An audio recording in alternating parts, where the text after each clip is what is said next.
Hello dear students, आइए इस video में हम class 10 English book Footprints Without Feet की first chapter A Triumph of Surgery की जो सब क्वेश्चंस है वो क्वेश्चन को समझेंगे, साथ साथ उसका आंसर देखेंगे और समझेंगे।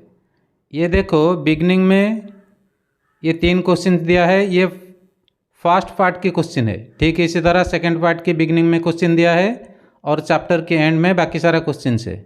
तो चलिए शुरू करते हैं। फर्स्ट क्वेश्चन पूछ रहा है, why is Mrs Pumphrey worried about Tricki. क्यों मिसेस पम्परी परेशान है ट्रिकी को लेकर, ट्रिकी के बारे में।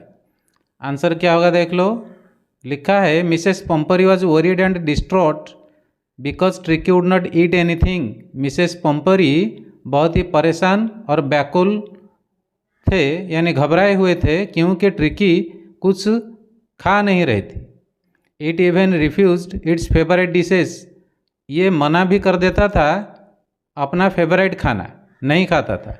It had bouts of vomiting. उसको बीच बीच में वोमिट यानी के हो रहा था। It spent all it's time lying on the rock. वो अपने पूरा टाइम बिता रहा था रॉक के ऊपर यानी गलीचा के ऊपर सोकर। एंड पैंटिंग, और हांफता रहता था। It did not want to go for walks. ये नहीं भी चाहता था बाहर जाके चला फिरा करे और डू एनीथिंग या कुछ काम करे। और ये सेकंड क्वेश्चन देख लो। सेकंड क्वेश्चन पूछ रहा है, what does she do to help him. वो क्या करते हैं उसको मदद करने लिए। कौन, मतलब Mrs Pumphrey. Is she wise in this. क्या मिसेस पम्परी ये काम में अपने आप को वाइज प्रूव करते हैं, बुद्धिमान प्रूव करते हैं। आंसर क्या होगा देख लो। लिखा है, she called the doctor to help Tricki. वो फ़ोन करते हैं डॉक्टर को कि ट्रिकी की मदद करे। Yes, her decision was wise. हाँ, उनकी डिसीजन वाइज है। The doctor suggested that Tricki should be hospitalised. और फ़ोन के बाद यानी बातचीत में डॉक्टर सजेस्ट कर रहे हैं कि ट्रिकी को हॉस्पिटल लेना पड़ेगा, कुछ दिन हॉस्पिटल में वो रहेगा। सी सूंड एंड वेल्ड। ये सुनकर वो बेहोशी छा जाती है उनके ऊपर और वो रोने लगती है। But let the dog go with the doctor. लेकिन कुत्ते को डॉक्टर के साथ जाने देते हैं। Ultimately the doctor was successful in curing tricky. और फाइनल में क्या होता है, डॉक्टर सक्सेसफुल होते हैं ट्रिकी को ठीक करने में। क्वेश्चन नंबर 3 पूछ रहा है, who does I refer to in this story. इस कहानी में हम आई देखते हैं। लिखा है, उस आई का मतलब क्या है। आंसर देखो, in this story I refers to the veterinary surgeon Mr Herriot. इस कहानी में जहाँ कैपिटल आई लिखा है वो एनिमल डॉक्टर मिस्टर हेरट को रेफर कर रहा है, जो राइटर है इस स्टोरी की। अब आते हैं पार्ट 2 की क्वेश्चंस, जो हमारे सीरियल के हिसाब से क्वेश्चन नंबर 4 होगा। पूछ रहा है, इज द नरेटर आज रिच एज ट्रिकीज मिस्ट्रेस। क्या नरेटर यानी राइटर उतने ही धनी यानी दौलतमंद है जितनी ट्रिकी की मालकिन। आंसर क्या होगा देखो। No, the narrator is not as rich as Tricki's mistress. कि नहीं, ये राइटर उतने ही दौलतमंद नहीं है जितना ट्रिकी की मालकिन है Mrs पम्परी। We can say so because the narrator seems fascinated by how lavishly Mrs. Pumpery spends on the well-being and maintenance of her pets. हम ऐसे इसीलिए बोल सकते हैं क्योंकि राइटर खुद मोहित हो गए हैं, मुग्ध हो गए हैं देखकर कि कैसे खुले दिल से मिसेस पम्परी खर्चा करते हैं अच्छाई और मेंटेनेंस के लिए अपने पेट की यानी कुत्ते की। He is unusually surprised by the enriching items she sends for Tricky. वो unusually सरप्राइज हो जाते हैं यानी आश्चर्य हो जाते हैं, ताजुब हो जाते हैं देखकर कीमती वाले आइटम जो वो भेजती है ट्रिकी के लिए। आज she can't afford them for himself. ऐसे ऐसे आइटम तो वो अपने लिए भी खरीद नहीं सकते हैं, अपने लिए भी नहीं ला सकते हैं। क्वेश्चन नंबर 5 पूछ रहा है, how does he treat the dog. वो कैसे ट्रीट करते हैं यानी इलाज करते हैं कुत्ते की। कौन, मिस्टर हेरट। आंसर क्या होगा देख लो।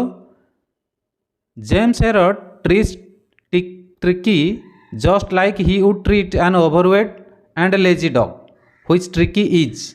जेम्स हेरट ऐसे ही इलाज करते हैं ट्रिकी की जैसे वो करना चाहेंगे कोई भी अधिक वजन वाला या आलसी कुत्ते की, जैसे ट्रिकी है। वो क्या करते हैं, ही cuts down his food intake, वो कम कर देते हैं उसका खाना पीना लेना, वो जितना खाता है उसको कम कर देते हैं। Keeps him under strict observation for the initial days at hospital, वो उसको रखते हैं स्ट्रिक्ट ऑब्जर्वेशन के अंडर, यानी निगरानी के अंडर। पहला जो फास्ट दिन है हॉस्पिटल में, मतलब फास्ट पीरियड में वो स्ट्रिक्ट ऑब्जर्वेशन के अंडर उसको रखते हैं, नज़र के अंडर रखते हैं। ही ग्रेजुअली इंक्रीजेस ट्रिकीज फूड, फिर वो धीरे धीरे बढ़ाते हैं ट्रिकी के फूड के क्वांटिटी को। And sets him free for physical activities to improve his health, फिर उसको ढीला देते हैं, फ्री देते हैं फिजिकल एक्टिविटीज़ के लिए, जैसे उसका हेल्थ में इम्प्रूवमेंट आए। क्वेश्चन नंबर 6 पूछ रहा है, why is he tempted to keep Tricki on as a permanent guest, वो क्यों टेम्पटेड है, मतलब ज़्यादा ही इंटरेस्टेड है रखने के लिए ट्रिकी को एक परमानेंट गेस्ट बना के, अतिथि बना के अपने पास। आंसर क्या होगा देख लो। Mr Herriot is tempted to keep Tricki on as a permanent guest because of the good food and wine he is enjoying in Tricki's name. Mr Herriot इसीलिए टेम्पटेड यानी इंटरेस्टेड है रखने के लिए ट्रिकी को अपना परमानेंट गेस्ट बना के, इसलिए कि जो अच्छी अच्छी क्वालिटी खाना और शराब उसको खुद एंजॉय कर रहे हैं ट्रिकी के नाम पर, यानी ट्रिकी के लिए आता है लेकिन वो खुद खाते हैं। He does not want to lose the luxurious inflow of the fresh eggs wine and brandy, वो नहीं चाहते हैं कि वो लूज कर दे, हरा दे, जैसे दामी दामी फ्रेश एग, वाइन और ब्रांडी शराब का जो इनफ्लो होता है, बहाव होता है, यानी मालकिन के घर से उनके घर को आता है, वो उसको लूज कर दे, मिस कर दे, वो नहीं चाहते थे। इसलिए उनका टेम्पटेशन था कि ट्रिकी को परमानेंट गेस्ट बना के रख लें। क्वेश्चन नंबर 7 पूछ रहा है, why does Mrs Pumphrey think the dog's recovery is a Triumph of surgery, क्यों मिसेस पम्परी सोच रहे हैं कि ये जो कुत्ते का इलाज हो जाना, मतलब अच्छा हो जाना, सुस्त हो जाना, एक ट्रियम्फ ऑफ सर्जरी, सर्जरी की जीत क्यों है, मतलब इलाज की जीत क्यों है। आंसर क्या है होगा देखो, लिखा है Mrs Pumphrey thinks that Tricki's recovery is a Triumph of surgery. Mrs Pumphrey सोच रही है कि ट्रिकी की जो ये रिकवरी है, मतलब वापस सुस्त हो जाना, एक ट्रियम्फ ऑफ सर्जरी है, क्योंकि his illness was very serious, क्योंकि इससे पहले वो बहुत ही बीमार था। She was of the opinion that there were few chances of Tricki to improve, पहले वो सोच रही थी, कौन, मिसेस पम्परी, कि कम चांस है, यानी कोई चांस नहीं है कि ट्रिकी अपनी हेल्थ को लेके इम्प्रूव करे। He needed immediate medical attention, और ट्रिकी कुत्ते का ऐसा ही हालत था कि उसको इमीडिएट मेडिकल ट्रीटमेंट की ज़रूरत है। दस his revival without any medicinal treatment was a great achievement, इसी तरह उसका रिवाइव कर जाना, मतलब पुनः जीवन पा जाना बिना कोई मेडिकल ट्रीटमेंट के, एक बड़ा ही अचीवमेंट है अकॉर्डिंग टू हर, किसके अनुसार, मिसेस पम्परी के अनुसार। अब आते हैं चैप्टर के नीचे जो सब क्वेश्चन से, थिंक अबाउट इट। पहला क्वेश्चन है, what kind of a person do you think the narrator A veterinary surgeon is, कौन सी टाइप के आदमी वो है तुम सोच रहे हो, कौन, मतलब वेटनरी सर्जन है। Would you say he is tactful as well as full of common sense, क्या तुम बोलोगे कि वो बड़े ही टैक्टफुल, मतलब बड़ा ही विनम्र और कुशल आदमी थे, और उनके दिल में और दिमाग में कॉमन सेंस भरा हुआ था। आंसर देखो, I think the narrator A veterinary surgeon is a very tactful person, मैं सोच रहा हूँ ये जो राइटर, जो एक एनिमल डॉक्टर है, वो बड़े ही कुशल और कैसे आदमी, विनम्र आदमी थे। He knows how to deal with people, उनको पता है कैसे डील किया जाता है लोगों के साथ, यानी सौदा किया जाता है लोगों के साथ। He adjust himself well to the circumstances, वो अपने आप को एडजस्ट कर लेते हैं, मैनेज कर लेते हैं सर्कमस्टांस के साथ, यानी प्रेजेंट परिस्थिति के साथ, सिचुएशन के साथ। ही इमीडिएटली अंडरस्टैंड ट्रिकीज प्रॉब्लम, वो फ़ौरन समझ जाते हैं ट्रिकी की क्या मुश्किलात है, क्या प्रॉब्लम है। Tricky does not suffer from any sort of illness. असल में ट्रिकी को किसी भी प्रकार की बीमारी नहीं है। The main cause of its illness is over feeding. उसका बीमार होने का मेन रीज़न ये है कि उसको ओवर फीडिंग किया जाता था, ज़्यादा खाना दिया जाता था, यही उसका मेन कॉज है। He takes the dog to his surgery. और ये जो डॉक्टर हैं उस कुत्ते को ले जाते हैं अपने मेडिकल में। There he keeps it in natural environments. वहाँ उसको वो रखते हैं नेचुरल एनवायरनमेंट में, मतलब प्राकृतिक परिवेश में। The dog gets well under his supervision. और वो कुत्ता अच्छा हो जाता है उनके नज़र के नीचे, उनके सुपरविजन केयर के नीचे। And natural environment of surgery. और ट्रीटमेंट की जो नेचुरल एनवायरनमेंट है, वो जो गार्डन है उनके घर के पास जहाँ कुत्ते रहते हैं, उस एनवायरनमेंट में वो अच्छा हो जाता है। इसीलिए हम मिस्टर हेरेट को एक टैक्टफुल पर्सन बोल सकते हैं। क्वेश्चन नंबर 2 पूछ रहा है, do you think Tricki was happy to go home. मतलब ट्रीटमेंट के बाद, वो 15 दिन के बाद जब ट्रिकी लौट रहा था अपने मालकिन के साथ अपने घर को, क्या वो खुश था। What do you think will happen now. इसके बाद क्या होगा, तुम क्या सोच रहे हो। आंसर क्या होगा देख लो। आंसर है Tricki was very happy to go home. हाँ, ट्रिकी बहुत ही खुश था जब वो घर जा रहा था। Tricky was also happy at the surgery. इससे पहले जब वो मेडिकल में था वहाँ भी वो खुश था। When the dog was brought in to the surgery, जब वो कुत्ते को लाया गया मेडिकल में, इट इज इल, ये तो बीमार था। But in spite of it dog got cured in 2 days without any medication. लेकिन ये सब के बावजूद वो कुत्ता अच्छा हो गया 2 दिन में बिना कोई ट्रीटमेंट के। The proper diet and regular exercise helped a lot in its speedy recovery. मतलब प्रॉपर डाइट जो उसके लिए चाहिए वही खाना और रेगुलर एक्सरसाइज जो उसको दिया गया, ये मदद किया बहुत कुछ उसको जल्दी अच्छे होने में। The dog regained its best health and was no longer listless. वो कुत्ता अपना बेस्ट हेल्थ को फिर से पा लिया और वो पहले की तरह लिस्टलेस यानी टायर्ड नहीं था, मतलब एक्टिव बन गया। और इसमें जो सेकंड क्वेश्चन था कि उसके बाद क्या होगा, उसका आंसर क्या होगा देख लो। लिखा है, now I think same pampering will start again. मैं सोच रहा हूँ कि ठीक पहले वाले की तरह जो पैम्परिंग यानी लाडला करना वो फिर से शुरू हो जाएगा मिसेस पंपरी की तरफ से। Mrs Pumphrey will take excessive care of the dog. वो अपने कुत्ते की ज़्यादा केयर करने लगेंगे। There is no doubt it was her love but excess of anything is harmful. कोई डाउट नहीं है कि वो अकेले रहते हैं, कौन, मिसेस पंपरी, इसीलिए ज़्यादा लाड प्यार देते हैं कुत्ते को। लेकिन किसी भी चीज़ का एक्सेस ज़्यादा हार्मफुल होता है, अच्छा नहीं होता है, वो नुकसान देता है। क्वेश्चन नंबर 3 पर आते हैं। पूछा है, do you think this is a real life episode. क्या तुम सोच रहे हो कि ये असल ज़िंदगी की कहानी है और मियर फिक्शन या एक मनगढ़ंत कहानी है। और is it a mixture of both, या दोनों की मिक्सचर है यानी मिला जुला कहानी है। आंसर क्या होगा देखते हैं। आंसर लिखा है, this story could be a mixture of both real life episode and A मियर fiction. ये कहानी एक मिक्सचर हो सकता है दोनों की। दोनों क्या, यानी असल ज़िंदगी की कहानी भी हो सकता है और एक मनगढ़ंत कहानी की मिक्सचर भी इसमें हो सकता है। Mrs Pumphrey is a rich lady and has a pet dog. Mrs Pumphrey एक दौलतमंद औरत है और उनके पास एक पालतू कुत्ता है। It is because of her pampering that she overfeeds her dog which results in its illness. इसीलिए वो ज़्यादा लाड प्यार देते हैं और वो ज़्यादा खिलाते हैं अपने कुत्ते को, जिसका रिजल्ट ये होता है कि वो बीमार पड़ जाता है। Although she has good intention in her mind. अगरचे उनका इंटेंशन खराब नहीं है, अच्छा इंटेंशन है, but excess of anything is bad. लेकिन किसी भी चीज़ की एक्सेस, अतिरिक्त, खराब होता है। This episode can be treated as a fiction. और इस एपिसोड को एक मनगढ़ंत भी हम बोल सकते हैं। Who do not take it seriously, जो इस कहानी को सीरियसली नहीं लेते हैं, हल्के से लेते हैं।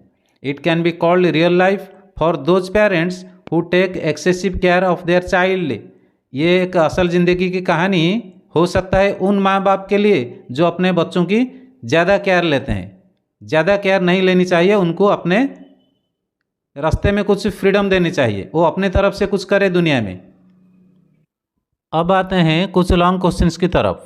क्वेश्चन नंबर 1 पूछ रहा है, this episode describes the silly behaviour of A rich woman who is foolishly indulgent perhaps. ये कहानी बता रहा है एक सिली बिहेवियर, मतलब एक ना समझ वाली बिहेवियर एक दौलतमंद औरत की जो बिना कोई बुद्धिमत्ता के बहुत ही इंडल्जेंट है, यानी दयालु हैं।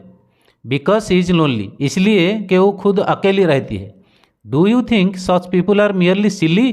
क्या तुम सोच रहे हो ऐसे आदमी सिर्फ सिली होते हैं, यानी ना समझ होते हैं? और can their actions cause harm to others, या फिर उनका काम, ऐसी वाली काम दूसरों को नुकसान पहुंचा सकता है? आंसर देखते हैं। लिखा है, Mrs Pumphrey's actions had a harmful reaction on Tricki's health. Mrs Pumphrey की जो सब काम एक नुकसानदेह रिएक्शन डालता है ट्रिकी के हेल्थ के ऊपर। शी वॉज ओवर पेरेंटिंग, वो जो मिसेस पंपरी ज़्यादा ही लाड प्यार देते थे, एंड ओवर फीडिंग, ज़्यादा खिलाते थे ट्रिकी को, in the name of love, प्यार के नाम से, ज़्यादा लाड प्यार, ज़्यादा खाना। This worsened his condition to an extent that he had to be hospitalised. और ये काम इतना बदतर हालत में उसका कंडीशन को लेके पहुंचा दिया कि उसको हॉस्पिटल जाना पड़ा। और आगे लिखा है कंक्लूजन में, people like Mrs Pumphrey are not just merely silly. लोग जो है मिसेस पंपरी की तरह वो सिर्फ सिली नहीं है, मतलब ना समझ नहीं है, but their actions can definitely have dangerous consequences for others. बल्कि उनका काम जरूर संघाती कॉन्सिक्वेंस, मतलब डेंजरस रिजल्ट ला सकता है दूसरों के लिए। Question number 2, do you think there are also parents like Mrs Pumphrey? क्या तुम सोच रहे हो कि माता पिता भी ऐसे समाज में है मिसेस पंपरी की तरह? Yes, there are some parents like Mrs Pumphrey who spoil their children by pampering them. हाँ, ज़रूर सोसाइटी में कुछ माता पिता ऐसे हैं मिसेस पंपरी की तरह जो अपने बच्चे को बर्बाद कर देते हैं ज़्यादा लाड प्यार दे के। They over feed their children pets despite being aware of the harmful effects on their health. वो बहुत ज़्यादा खिलाते हैं अपने बच्चे को या कोई पालतू जानवर को, वो जानते नहीं है कि इसका हार्मफुल इफेक्ट क्या होगा उनके हेल्थ के ऊपर। Parents like Mrs Pumphrey should maintain a healthy lifestyle of their family and pets. तो मिसेस पंपरी की तरह जो माता पिता हैं उनको समझना चाहिए को एक हेल्थी लाइफस्टाइल अपने फैमिली मेम्बर का, अपने पेट्स का मेंटेन करें, इसी तरह उनके लाइफ को, हेल्थी लाइफस्टाइल को बर्बाद ना करें। क्वेश्चन नंबर 3, इसमें 2 क्वेश्चंस है। What would you have done if you were a member of the staff in Mrs Pumphrey's household? तुम क्या करते अगर तुम भी एक मेंबर थे, अगर होते मिसेस पंपरी के घर में, जो सब स्टाफ काम करते हैं उसमें से अगर तुम एक होते। और दूसरा क्वेश्चन पूछ रहा है, इफ़ ए नेबर, अगर तुम एक पड़ोसी होते, what would your life have been like in general? तुम्हारा जिंदगी किस तरह होता? चलो पहले 1 का आंसर देखते हैं। अगर हम एक स्टाफ होते उनके घर में, आंसर लिखा है, if I were a member of the staff in your household I would have not followed Mrs Pumphrey's command to feed Tricki blindly. अगर मैं एक मेंबर होता उन स्टाफ में से जो उनके घर में रहते हैं, मैं नहीं मानता मिसेस पंपरी के ऑर्डर को, ट्रिकी को अंधे की तरह खाने देने में। In fact I would have fed him according to the vet's advice. बल्कि मैं उसको खाने देता वो एनिमल डॉक्टर की एडवाइस की हिसाब से, क्योंकि मिस्टर हेरड इससे पहले एडवाइस दिए थे, उसका खाना कट करने के लिए बोले थे। I would have also skipped sending the unnecessary stuff like toys, cushions etcetera to the hospital.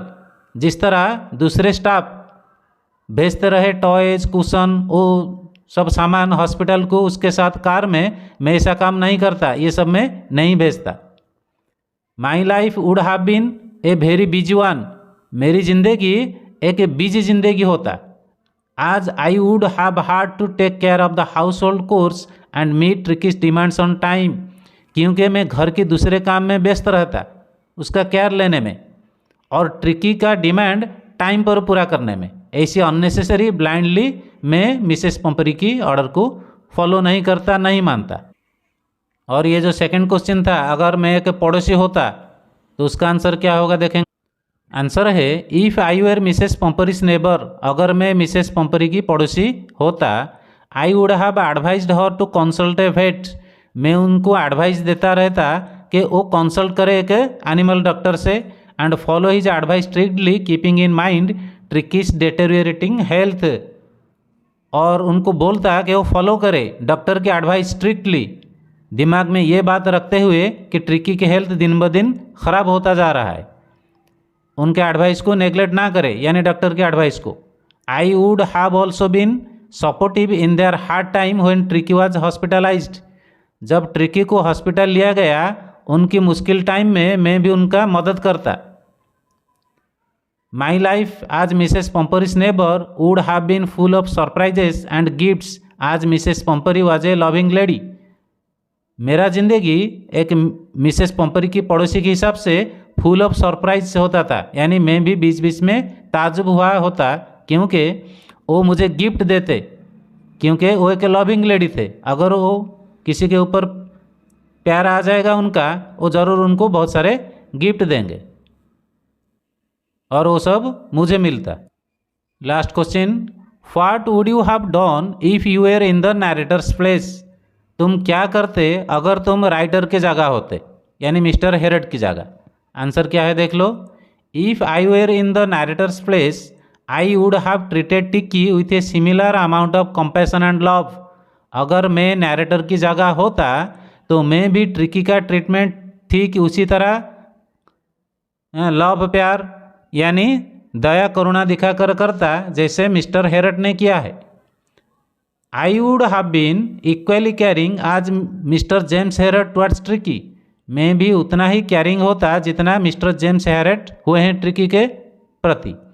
I would have just been a little more stern while advising Mrs Pumphrey to put Tricki on strict diets knowing her way of showing love, मैं थोड़ा ज़्यादा stern होता, मतलब अपनी बात में hard होता जब मैं एडवाइस देता मिसेस पंपरी को कि ट्रिकी को एक स्ट्रिक्ट डाइट के ऊपर रखो, इतना लव शो मत करो। I would have also not consumed Tricki shares of eggs wine and brandy send by Mrs Pumphrey, जिस तरह मिस्टर हेरट ने खाते रहते थे जो सब एग वाइन और ब्रांडी आता था ट्रिकी के लिए, मैं ऐसा काम नहीं करता, मैं नहीं खाता ट्रिकी की शेयर की एग वाइन और ब्रांडी, मैं लौटा देता या मना कर देता। तो अब तक हमने कॉम्प्रिहेंशन क्वेश्चन यानी 2-3 मार्क वाले क्वेश्चंस और लॉन्ग क्वेश्चन की आंसर डिस्कशन कंप्लीट किए। Okay, thank you.